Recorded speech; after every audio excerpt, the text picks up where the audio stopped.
Hello and welcome. My name's Kevin Burden and I'm the Director for Postgraduate Taught Provision within the Faculty of Education here at the University of Hull. And what I'm going to do today is to just give you a brief overview of my research interests and my teaching areas which are around the use of digital technologies for learning. If we start by just having a look at where it is we're located, we can see here that the United Kingdom and Hull in particular are a long way from yourselves in Beijing. The journey will take us approximately halfway around the globe. And if we zoom in now to the university itself, which is located in the north of England, in the city of Hull, you'll see that we're located very close to the coast. We are in fact a significant port. And the university is one of the oldest universities in the United Kingdom, having been established in 1926. And this is the campus, and in fact what we're seeing here are our own buildings. This is the Faculty of Education. Just to give you another view of where we are, you can see that we're approximately halfway up the country, and we have another campus in Scarborough, which is about 50 miles away. And these are some of the pictures of our own city and our campus in Scarborough. One of the things that most people comment upon if they come to Hull is the Humber Bridge, which was built in 1980. At the time it was the longest single suspension bridge in the world. The city is itself a very old city. It goes back to medieval times, but it's known today very much for its docks and its maritime history. And increasingly, it's been associated with innovation, technical innovation, particularly in the area of computers and new technologies.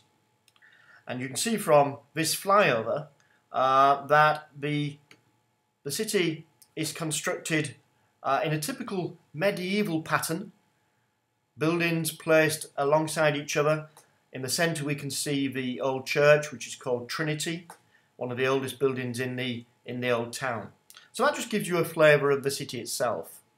Here we can see the university house. This is the oldest building at the university.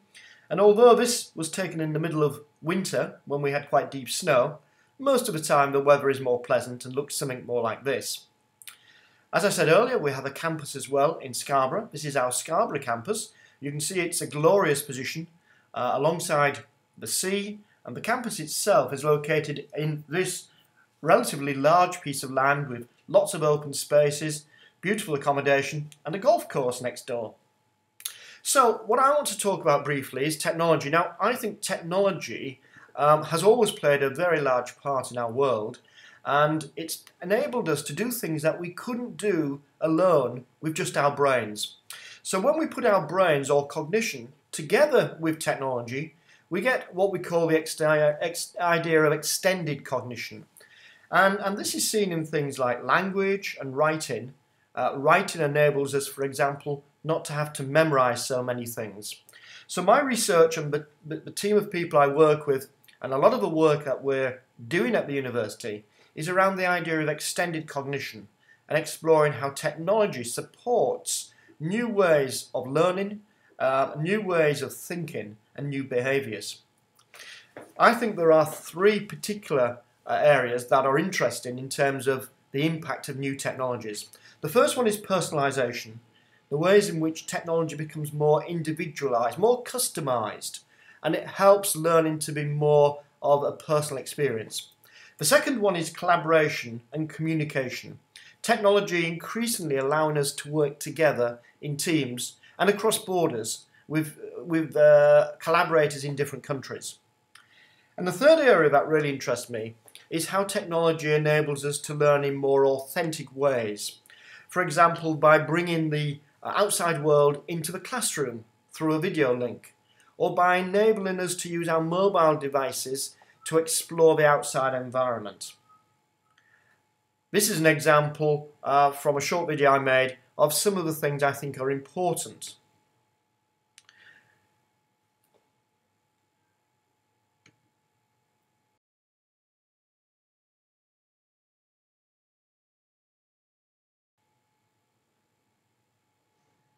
In my experience and role as a lecturer in higher education, the use of technology to support learning is usually based on the way things are. And so, as we can see in these images, although change is evident, the paradigms which underpin our basic approaches to teaching, and especially learning, remain essentially the same, even when we attempt to add technology into the mix. But it doesn't have to be this way, and the following images are particularly significant in terms of my own learning journey, because they illustrate a completely new approach to learning, which didn't even exist only a few years ago, before the advent of mobile devices. These are images of schools where I support teachers in their use of mobile technologies like the iPod Touch and more recently the iPad. This image in particular stopped me in my tracks and forced me to reconsider how I conceptualised learning.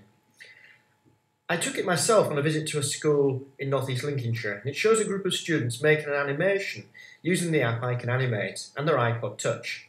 Without any additional technologies or complex editing skills, the students were able to construct and edit the animation on their personal device, which they subsequently shared with their peers and the teacher. This was an epiphany moment for me, because it helped me to reconceptualise my approach to adult learning and CPD. If students could do all this in the context of their own classroom with a personal device, why couldn't professional CPD be organised in the same way?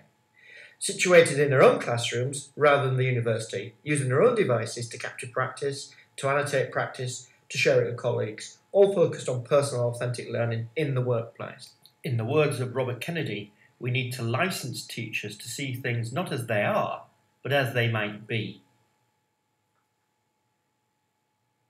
That short video gives you a strong impression, I think, of my interest in mobile learning and the use of mobile devices to support our understanding. We've recently launched a project at the university to give our trainee teachers a mobile device in order to help them with their learning both in the university and whilst they're in schools on what we call placement.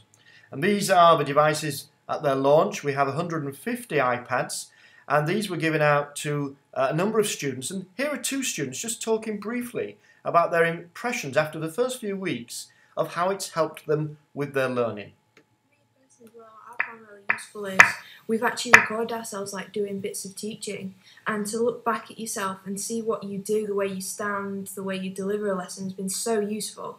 That's something, a facility I would never have ever would have had without the iPod. So that's been very useful. Yeah. I think as well it's allowed us to like share ideas, especially working either in pairs or in big groups. We can send things to each other and everybody's got an idea on different resources, different ways of approaching things, sharing even the actual apps themselves that could be used in the lesson, and that's been really, really useful to you. Well, finally, I wanted to show you one of the areas which my research and my interest is moving increasingly towards, and this is augmented reality. And augmented reality is the ability to use virtual objects in the real world in order to augment or supplement what we see and what we understand. And one of the apps I've used a lot is Erasmus. Now, hopefully, at this point, you'll have a chance to use your device and to use the Erasmus app and to actually hold it over this image, and you should see something quite dramatic happening. And I'll let you do that before moving on to the next slide.